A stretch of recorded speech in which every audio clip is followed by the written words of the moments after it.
Assalamualaikum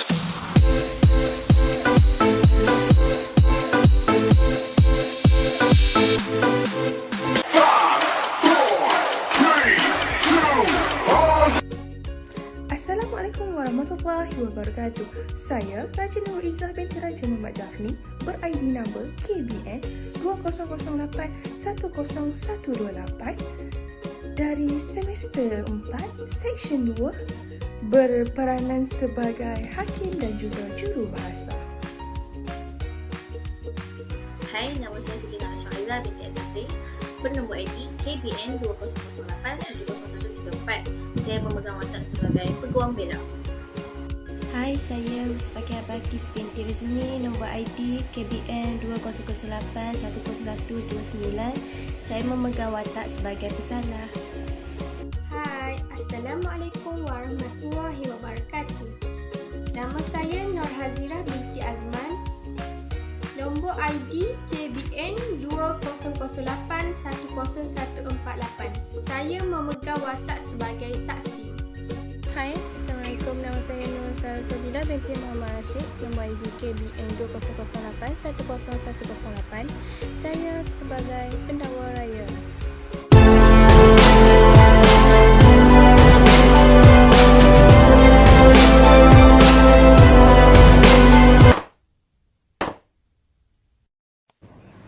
Assalamualaikum warahmatullahi wabarakatuh dan salam sejahtera.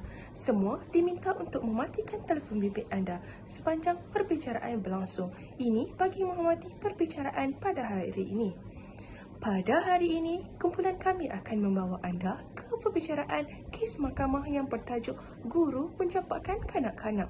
Tanpa melengahkan masa, izinkan kami untuk memperkenalkan barisan kepimpinan mahkamah. Bangun! Bangun! Bangun! Di dalam Mahkamah Tinggi Pulau Pinang, kes guru di Pusat Asuhan Kanak-Kanak telah didapati mencampakkan seorang kanak-kanak yang berumur 5 tahun.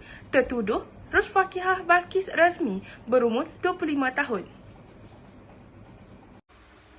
Yang Arif, saya Nur Sabila binti Muhammad Rashid bertindak sebagai pendakwa raya dan di pihak pembelaan tertuduh Rusfakiah Balkis binti Rizmi diwakili oleh Siti Nur Ashwaizah binti Asyari. Dengan izin Yang Arif, saya mohon pertuduh dibicarakan terhadap tertuduh.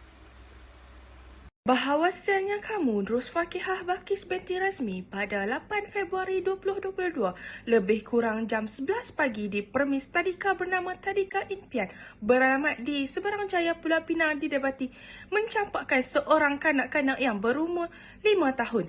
Tertuduh telah didakwa atas satu tuduhan di mana mengasari dengan mencampakkan kanak-kanak sehingga jatuh.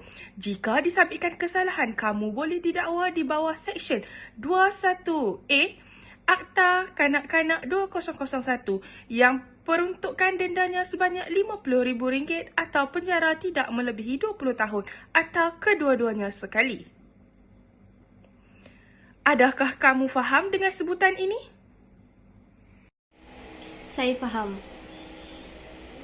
Adakah kamu mengaku bersalah atau mahu dibicarakan?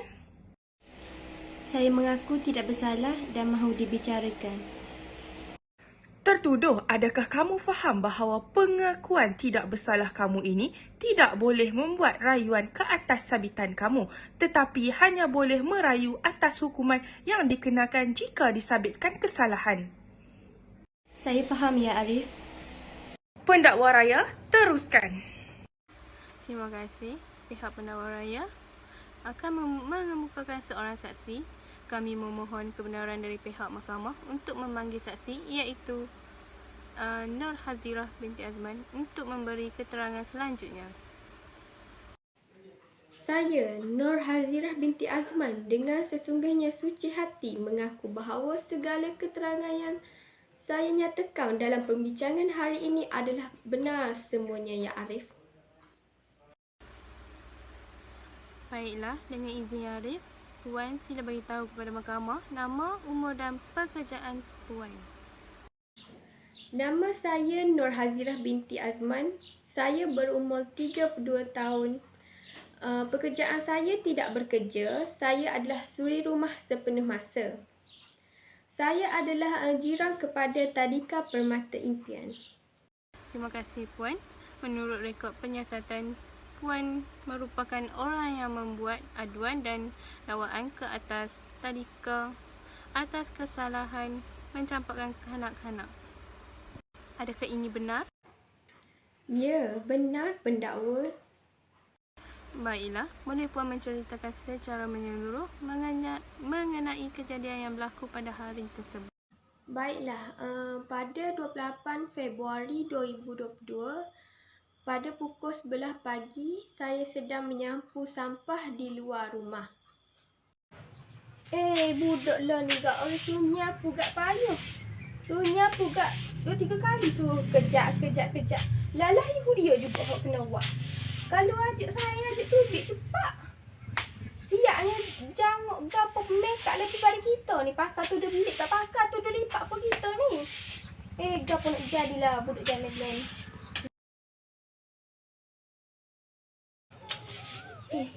Buat bunyi budak jerit tu. Apa budak jerit kuat gitu mau?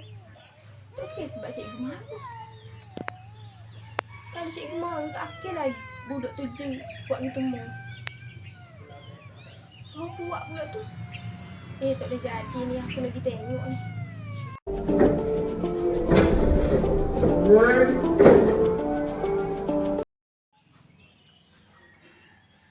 Assalamualaikum, Cik.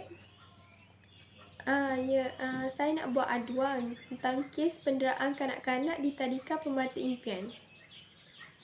Okey, macam ni, Cik.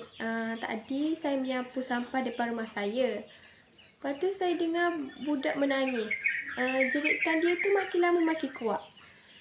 So saya merasa pelik lah. Saya beranikan diri saya untuk pergi melihat apa yang terjadi pada kanak-kanak itu. Dan saya melihat seorang guru mencampakkan anak-anak itu ke lantai sampai kepalanya berdarah. Dan saya rasa itu adalah kes penderaan. Saya harap Encik boleh ambil tindakan. Okey. Terima kasih, Encik. Baiklah, adakah Puan melihat situasi tersebut di hadapan mata Puan sendiri? Ya, benar, Puan. Saya melihat kejadian itu dengan mata kepala saya sendiri dan saya menjadi saksi bahawa kanak-kanak itu memang didera dan dicampakkan oleh gurunya sehingga kepalanya berdarah. Baiklah Puan, adakah Puan ingin nyatakan kenyataan? Ada pendakwa. Pada masa yang sama, ada seorang kawan saya menghantar anaknya ke Tadika Permata Impian. Dan anaknya menceritakan kepada ibunya bahawa ada seorang kawannya telah dicampak oleh guru. Apakah tindakan Puan setelah melihat dan mendengar situasi tersebut berlaku? Ya, ada. Tindakan saya yang pertama ialah saya menyelidik dengan mendekati tadika tersebut bagi mengetahui apa yang berlaku kepada kanak-kanak yang menjerit dan menangis seperti kesakitan. Seterusnya, saya mengambil beberapa keping gambar sebagai bukti kejadian di mana seorang guru telah mencampak seorang kanak-kanak lelaki di atas lantai sampai berdarah. Dan tanpa membuang masa, saya terus menelefon 999, iaitu saya menelefon Polis Kelantan untuk membuat aduan tentang kes penderaan di tadika tersebut. Okey, semasa Puan melakukan penyiasatan di sana, adakah Puan melihat guru tersebut memegang apa-apa objek yang tajam seperti pisau ataupun gunting semasa kejadian tersebut berlaku? Tidak, Puan. Saya hanya melihat dia memegang pembaris untuk mengugut kanak-kanak itu supaya berhenti menangis. Semasa Puan melihat guru itu memegang pembaris, adakah Puan melihat guru itu memukul kanak-kanak itu dengan pembaris yang dipegang olehnya? Tidak, Puan. Guru itu tidak sempat memukul kanak-kanak lelaki itu kerana dia perasan ketibaan saya. Lalu, dia terdiam dengan reaksi mukanya yang cuak. Baiklah Ya Aris, itu saja soalan daripada saya. Peguam bela, ada apa-apa yang hendak ditanyakan kepada saksi? Ada. Izinkan saya bertanya kepada saksi, iaitu Encik Hazirah. Sementara tadi, Encik ada menyatakan bahawa guru tadika tersebut telah mencampakkan kanak-kanak yang berusia 5 tahun pada 8 Februari 2022 lebih kurang jam 11 pagi di premis tadika Permata Impian. Adakah Cik pasti guru tersebut telah mencampakkan kanak-kanak tersebut dan ia bersalah? Berkemungkinan juga guru itu sedang mengajar pada waktu itu. Bantahan Yang Arif. Pihak peguam bela cuma memutarkan balikkan soalan. Maaf Yang Arif, pihak kami hanya menginginkan kepastian daripada saksi. Ya, Ya Arif, saya yakin. Sebab pada waktu itu saya tidak sesekali pun melihat guru memegang bahan pengajaran pada tangannya mahupun pada papan tanda atau papan putih. Ini mengukuhkan lagi pernyataan saya, Ya Arif. Baiklah Yang Arif, itu saja daripada saya. Yang Arif, saya tiada soalan lain untuk saksi ini. Saya meminta agar saksi tersebut dilepas. Baiklah, saksi anda boleh keluar. Yang Arif, pihak peguam akan mengemukakan seorang tertuduh. Kami boleh kebenaran mahkamah untuk memanggil tertuduh iaitu guru tadika impian untuk memberi keterangan. Pada hari kejadian, adakah anda berseorangan atau bersama guru lain? Ya, pada hari kejadian saya berseorangan tanpa guru yang lain. Seperti yang dinyatakan oleh saksi sebentar tadi, adakah benar anda telah mencampakkan kanak lelaki tersebut dengan kuat sehingga dapat didengari oleh saksi? Tidak, pada waktu itu saya mengajar dan melakukan aktiviti bersama kanak-kanak yang lain. Adakah benar saksi mendapati bunyi tangisan yang sangat kuat dan jelas dari tadika Permata Impian? Tidak, pada waktu itu saya mengajar dan melakukan aktiviti bersama kanak-kanak yang lain. Yang Arif, saya ada soalan. Baiklah Puan Rusfakihah Balqis binti Azmi, seperti yang dinyatakan oleh Puan sementara tadi, Puan tinggal berseorangan di tadika Permata Impian. Sewaktu PDP berlaku, persoalannya, ke manakah guru-guru lain pergi sedangkan pada waktu tersebut adalah sesi PDP berlangsung? Boleh Puan terangkan pada mahkamah? Pada ketika itu, semua guru ada urusan lain, jadi saya terpaksa mengambil tugas mereka secara berseorangan. Jadi memang betul lah, semasa kejadian tersebut tiada orang lain selain daripada Puan sewaktu PDP dijalankan. Bantahan Yang Arif, pihak pendakwa raya hanyalah membuat andaian sendiri. Maaf Yang Arif, pihak kami hanya memerlukan kepastian sahaja. Bantahan ditolak. Pesalah sila jawab soalan kepastian. Baiklah Yang Arif, itu sahaja persoalan saya. Baiklah, tertuduh boleh keluar. Sila teruskan. Terima kasih. Dengan izin Yang Arif, untuk pengeluaran kes ini, ada aspek harus kita dipertimbangkan oleh mahkamah atas penerangan saksi yang telah dinyatakan pada awal kes membuktikan bahawa dia tertuduh selayaknya untuk dibicarakan di Mahkamah Seksyen 21/1A Akta Kanak-Kanak 2001 yang memperuntukkan dengan hukuman denda sehingga RM50,000 atau dipenjarakan tidak melebihi 20 tahun atau kedua-duanya sekali. Sekian, terima kasih. Perbicaraan dari pihak peguam bela.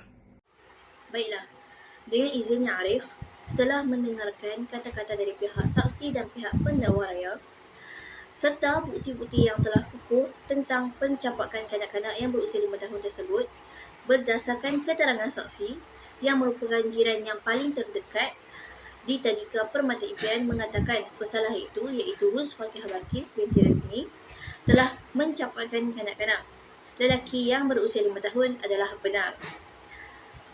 Okey, yang kedua, keterangan dari saksi juga mengakui bahawa beberapa bukti yang kukuh daripada saksi. Bukti yang pertama, saksi mengatakan guru mencampakkan kanak-kanak lelaki yang berusia 5 tahun di tadika Permata Impian dengan jelas di hadapan matanya sendiri. Bukti yang kedua, saksi sempat menangkap beberapa gambar dan merekod beberapa video untuk jadikan sebagai bukti bahawa Encik Rusfakihah Balqis binti Azmi telah terbukti dan tertuduh dalam kes pencapakan kanak-kanak lelaki tersebut. Kesimpulannya di sini, hak pembelaan ini menekankan bahawa kes pencapakan kanak-kanak di Tadika Permata Impian itu adalah benar. Jadi, pihak pembelaan ingin memohon maaf dan memohon kepada mahkamah untuk mengurangkan denda kepada tertuduh. Terima kasih. Itu sahaja daripada saya, Yang Arif. Perbicaraan Penghakiman. Setelah mendengar hujah kedua-dua pihak iaitu pihak pendakwa raya dan pihak pembelaan, mahkamah dengan ini memutuskan bahawa tertuduh bersalah dan akan menerima hujah-hujah pendakwaan. Maka dengan itu menjatuhkan hukuman 20 tahun penjara dan denda sebanyak maksimum RM50,000. Dengan ini mahkamah memutuskan pengurangan denda sebanyak RM3,000 dan ikat jamin RM5,000 dengan bersyarat tertuduh perlu hadir ke balai polis setiap bulan dan dilarang sama sekali mendekati saksi. Keputusan adalah muktamad. Mahkamah bersurat.